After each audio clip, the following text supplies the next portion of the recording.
Hello, dear students. Welcome to Economics with Bhargav Ma'am.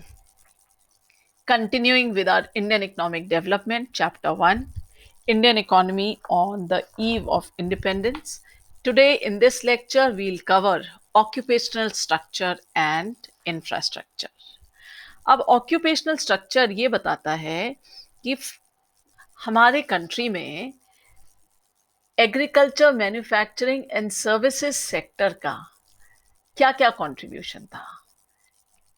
तो अगर हम अपनी इंडियन इकोनॉमी की बात करें on the eve of independence, agriculture sector accounted for the largest share of the workforce. कितना large भाई? 100 में से 75 लोग एग्रीकल्चर पे थे। 72 to 75 people were in agriculture. Manufacturing में सिर्फ 10%। अगर आपने पहली वाली वीडियो सुनी है तो आपको पता होगा कि एग्रीकल्चर पे इतनी डिपेंडेंस क्यों है। बिकॉज मैन्युफैक्चरिंग बिल्कुल नहीं थी हमारी इकोनॉमी में। ब्रिटिशर्स ने हमारी हैंडीक्राफ्ट इंडस्ट्री को सिस्टमैटिकली डी इंडस्ट्रियलाइज करा था, और यही कारण है कि मैन्युफैक्चरिंग का कंट्रीब्यूशन सिर्फ 10% है और एग्रीकल्चर का 75% है। Service sector contribution was 20%। अब इस सब पूरे देश में अगर हम स्टडी करें इस ऑक्यूपेशनल स्ट्रक्चर को, तो बड़ी स्ट्राइकिंग वेरिएशन है। और वो स्ट्राइकिंग वेरिएशन क्या है कि कहीं तो एग्रीकल्चर बहुत डोमिनेंट था और कहीं एग्रीकल्चर धीरे धीरे करके अपनी डोमिनेंस खो रहा था। जैसे तमिलनाडु, आंध्र प्रदेश, केरला, कर्नाटका, इन सब के अंदर जो हमारा एग्रीकल्चर का डिपेंडेंस था वो कम होता चला जा रहा था, और मैन्युफैक्चरिंग और सर्विसेज सेक्टर का कंट्रीब्यूशन इन सब स्टेट्स में बढ़ता जा रहा था। लेकिन उड़ीसा, राजस्थान और पंजाब में एग्रीकल्चर सेक्टर कंटिन्यूसली अपनी डोमिनेंस बढ़ा रहा था। अब अगर हम इंफ्रास्ट्रक्चर की बात करते हैं तो इंफ्रास्ट्रक्चर होता क्या है? It refers to all such activities and services which facilitates the economy to run smoothly, जैसे रोड्स, जैसे कम्युनिकेशन, जैसे हॉस्पिटल्स, ये सब हमारे इंफ्रास्ट्रक्चर का पार्ट है। तो ब्रिटिशर्स के टाइम पर हमारा इंफ्रास्ट्रक्चर बिल्कुल भी डेवलप्ड नहीं था, क्योंकि ब्रिटिशर्स की इकोनॉमिक पॉलिसी का main motive protection and promotion of their economic interest. और उनका इकोनॉमिक इंटरेस्ट क्या था कि सिर्फ अपने देश की इंडस्ट्री को चलाना, इंडिया को यूज करना एक एक्सपोर्टर की तरीके से, जो उनको रॉ मटेरियल देगी उनकी फैक्ट्रीज के लिए, और इंडिया को यूज करना एक फिनिश्ड गुड्स के कंज्यूमर की तरीके से। इसके लिए इंफ्रास्ट्रक्चर की जितनी ज़रूरत थी बस उतना ही ब्रिटिशर्स ने डेवलप करा। उन्होंने जो डेवलप करा, रेलवेज करा, ports, water transport, post and telegraph. उनका पर्पस क्या था इंफ्रास्ट्रक्चर को डेवलप करने का? उनका बिल्कुल भी मतलब इंफ्रास्ट्रक्चर को डेवलप करना, इंडिया को डेवलप करना नहीं था। That was serving the interest of Britishers. Whatever was developed was for serving the interest of Britishers only, such as to mobilize army, to transport raw material to the nearest port. No roads to reach villages was built. Nothing was developed for common man and development of India. Railways 1850 में उन्होंने बनाया। किस लिए बनाया?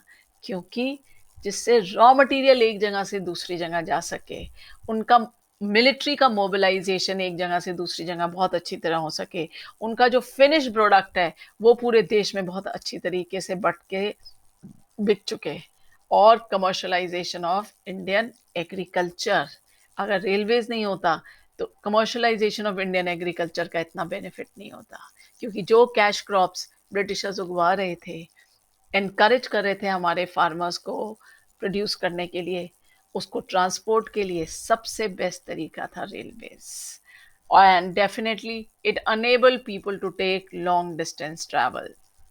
अब उन्होंने inland trade and sea lanes भी develop करा, लेकिन वो बहुत सेटिस्फैक्ट्री नहीं थे, वो बहुत अनइकोनॉमिकल थे, and they could not compete with the railways. तो अल्टीमेटली उन्होंने ये सारे इनलैंड ट्रेड और सी लेन्स को अबंडन कर दिया था, छोड़ दिया था। उन्होंने इलेक्ट्रिक टेलीग्राफ भी डेवलप करा, लेकिन सिर्फ उतनी हद तक जितना उनको लॉ एंड ऑर्डर मेंटेन करने में हेल्प करे। अभी क्या हुआ था, रेलवेज होने के बाद there used to be unrest. तो उस अनरेस्ट को दबाने के लिए, क्योंकि जगह जगह जब लोग मूव करने लगे लॉन्ग डिस्टेंस ट्रैवल पे, तो there was one mobilisation of the feelings and ideas, जिसकी वजह से अक्सर ही अनरेस्ट हो जाया करता था अगेंस्ट ब्रिटिशर्स। तो electric telegraph was used to maintain law and order and not for the benefit of the people. Postal service जैसी चीज जो लोगों को इतनी जरूरत थी, वो ब्रिटिशर्स ने कभी भी नहीं डेवलप करी। क्यों? क्योंकि वो उनके काम की नहीं थी। Postal service on the other hand, despite serving useful public purpose, remained इनएडिक्वेट। उन्होंने टेलीग्राफ डेवलप करा, लेकिन पोस्टल सर्विसेज डेवलप नहीं करी। Up underscores some of the India's most crucial economic challenges at the time of independence. भाई सबसे बड़ा challenge तो ये था कि एक अग्रेरियन इकोनॉमी को खत्म कर दिया गया था। उसको सिर्फ और सिर्फ एक रॉ मटेरियल एक्सपोर्टर की तरीके से डेवलप कर दिया गया था। Result, agriculture sector was facing surplus labour and extremely low productivity. जब सारी हैंडीक्राफ्ट इंडस्ट्रीज बंद हो गई थी, तो जो सरप्लस लेबर था वो कहाँ आके रुका? एग्रीकल्चर पे रुका।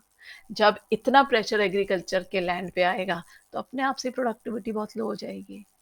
दूसरा क्या था भाई, सबसे बड़ा challenge, trade was oriented to feed industrial revolution. जितना भी ट्रेड था वो किस तरीके से था कि हम यहाँ से रॉ मटेरियल भेजें और वो वहाँ से फिनिश प्रोडक्ट्स लेके आए, दोनों तरफ से उनकी चांदी हो। Third, industrial sector was in urgent need of modernization, diversification, capacity building and increase in public investment. और जो थोड़ा बहुत सा इंडियन इंडस्ट्रीज थी जो प्राइवेट इनिशिएटिव पर थी, उनको बहुत सख्त ज़रूरत थी मॉडर्नाइजेशन की, डाइवर्सिफिकेशन की, जो कभी भी ब्रिटिशर्स ने एनकरेज नहीं करा। उन्होंने कभी भी हमारी कैपिटल गुड्स इंडस्ट्रीज को डेवलप नहीं करा। अगर आपने पहले वाले इंडस्ट्रियल सेक्टर का वीडियो सुना है, तो आपको मेरी सारी बातें समझ में आ रही होंगी, और अगर आपने नहीं सुनी है तो प्लीज़ उनको पहले सुनिए। फिर नेक्स्ट चैलेंज क्या था? Infrastructure facilities including railway network needed upgradation, expansion and public orientation.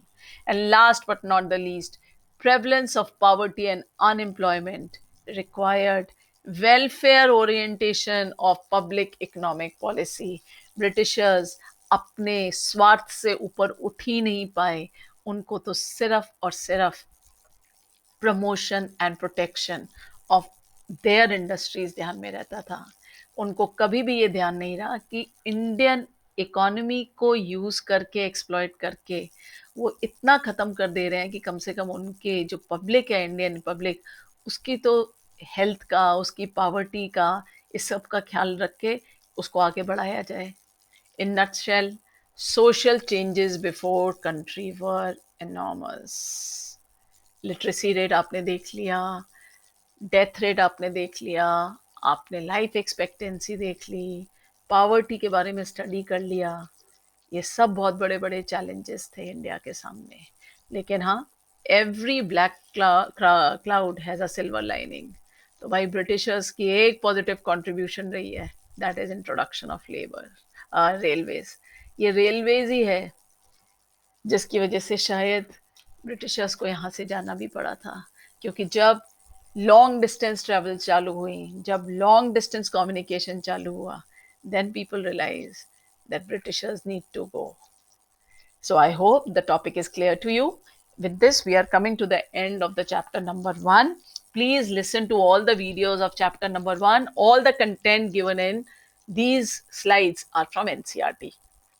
Like and subscribe all the videos so that you continuously get the upgradation and the notification of new videos.